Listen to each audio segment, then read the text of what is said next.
আমি আমার বান্ধবীর বাড়ি চলে এসেছি। বান্ধবীর বাড়িতে গেলে আমি কোনো নিয়ম শৃঙ্খলায় থাকি না, পাগলের মতো থাকি, দাঁত মাজি না, খেতে হয় খাই, কারণ এটা আমার সেকেন্ড হোম।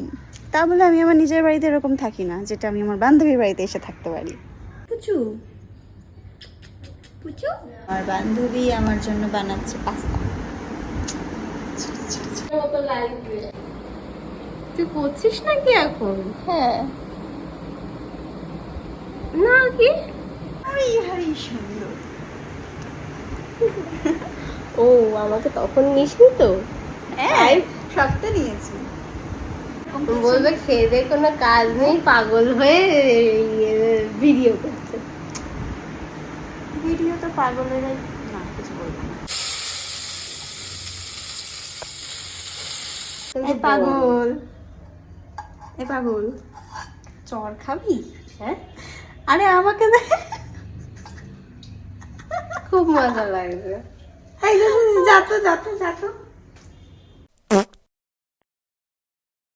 পাগলের রান্না পাগল খাবে। তার মানে তুই নিজেকে বলছিস পাগল। আরে দেখ অবস্থা, দেখ আমরা পাগল। তা ঠিক। কোনোভাবে একটা হাতে ফোন পেয়ে গেছে, আর থাকার জায়গা, একটু খাওয়ার জায়গা দয়া করে পেয়ে গেছে। বলতে হ্যালো গার্লস অ্যান্ড গাইস, তুমি দেখতে পাচ্ছ মিস বিউটি কিন আমাদের সামনে বসে আছেন।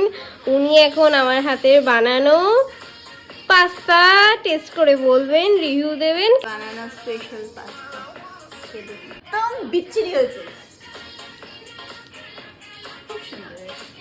সেটা জোরে বল। খুব সুন্দর হয়েছে। খাইয়ে দেবো না মিষ্টি করে।